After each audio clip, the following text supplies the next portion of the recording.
ভুলে যান তেল, গ্যাস কিংবা পারমাণবিক বোমার কথা। খুব শীঘ্রই পৃথিবীর পরাশক্তিগুলো একে অপরের বিরুদ্ধে যুদ্ধে নামবে স্রেফ এক ফোঁটা পানির জন্য। একসময় যা ছিল জীবন বাঁচানোর উপায়, আজ তা হয়ে দাঁড়িয়েছে দেশ দখলের মারণাস্ত্র। কিন্তু কিভাবে একটি নদী পুরো মহাদেশে আগুন জ্বালিয়ে দিতে পারে, চলুন আজ জানা যাক সেই বিষয়গুলো। বিংশ শতাব্দীতে বলা হতো পরবর্তী বিশ্বযুদ্ধ হতে পারে তেলের জন্য, কিন্তু বর্তমান বিশ্বের রাজনৈতিক মানচিত্র বলছে সেই ধারণা বদলে গেছে। মানুষ এখন তেলের বিকল্প খুঁজে পেয়েছে, কিন্তু পানির কোনো বিকল্প এখনো খুঁজে পায়নি। বিজ্ঞানীরা সতর্ক করছেন ভবিষ্যতের যুদ্ধ হতে পারে এক ফোঁটা সুপেয় পানির জন্য। পৃথিবীর ৭১% পানি হলেও আমাদের পানযোগ্য পানি মাত্র ৩%।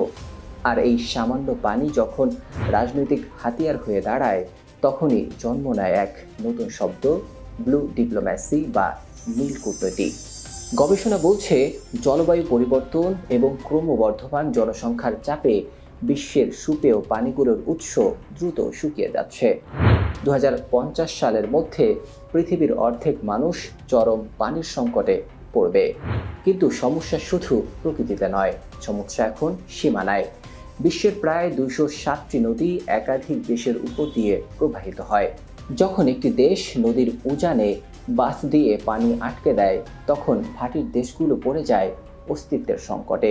এই পানির দখল নিয়ে যে আন্তর্জাতিক রাজনীতি, তাকেই বলা হয় ব্লু ডিপ্লোম্যাসি। চলুন দেখি পানি নিয়ে বিশ্বজুড়ে কোথায় কোথায় উত্তেজনা চলছে। প্রথমেই নীলনদ। ইথিওপিয়া যখন নীল নদের উপর বিশাল রেনেসার ড্যাম তৈরি শুরু করলো, মিশর তখন সরাসরি যুদ্ধের হুমকি দিয়ে বসল। কারণ মিশরের ৯৫% পানি আসে এই নীল নদ থেকে। এরপর আমাদের এশিয়ার ব্রহ্মপুত্র নদ। চীন যদি তিব্বতের এই নদীর উপর বড় কোনো বাঁধ দেয়, তবে ভারত ও বাংলাদেশের কৃষি ব্যবস্থা ও বাস্তুসংস্থা পুরোপুরি ধ্বংস হয়ে যেতে পারে। একই চিত্র সিন্ধু নদে ভারত ও পাকিস্তানের মধ্যে, কিংবা ইউফ্রেটিস ও টাইগ্রিস নদী নিয়ে তুরস্ক, সিরিয়া ও ইরাকের মধ্যে। পানি এখন কেবল জীবন বাঁচানোর মাধ্যম নয়, এটি প্রতিবেশীকে চাপে রাখার এক অন্যতম শক্তিশালী অস্ত্র। পানির এই সংকট কেবল তৃষ্ণা বাড়াচ্ছে না, এটি তৈরি করছে ক্লাইমেট রিফিউজি বা জলবায়ু উদ্বাস্তু। যখন নদী শুকিয়ে যায় বা সেচের পানি বন্ধ হয়ে যায়, তখন লাখ লাখ মানুষ এলাকা ছাড়তে বাধ্য হয়, যা জন্ম দেয় চরম রাজনৈতিক অস্থিরতা আর গৃহযুদ্ধের। এই পানি যুদ্ধ থেকে বাঁচার উপায় কি? সমাধান লুকিয়ে আছে কার্যকর ব্লু ডিপ্লোম্যাসিতে।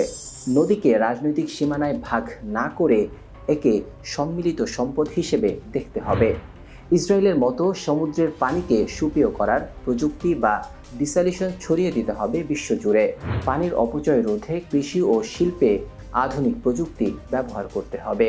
ইতিহাস সাক্ষী দেয়, সভ্যতা গড়ে ওঠে নদীর তীরে, আর সভ্যতা ধ্বংস হয় পানির অভাবে। পানি প্রকৃতির দান, কারো ব্যক্তিগত সম্পত্তি নয়। আমরা যদি এখনই পানির সুষম বন্টন নিশ্চিত করতে না পারি, তবে আগামীর পৃথিবী হয়তো আর কোনো যুদ্ধ দেখার জন্য বেঁচে থাকবে না।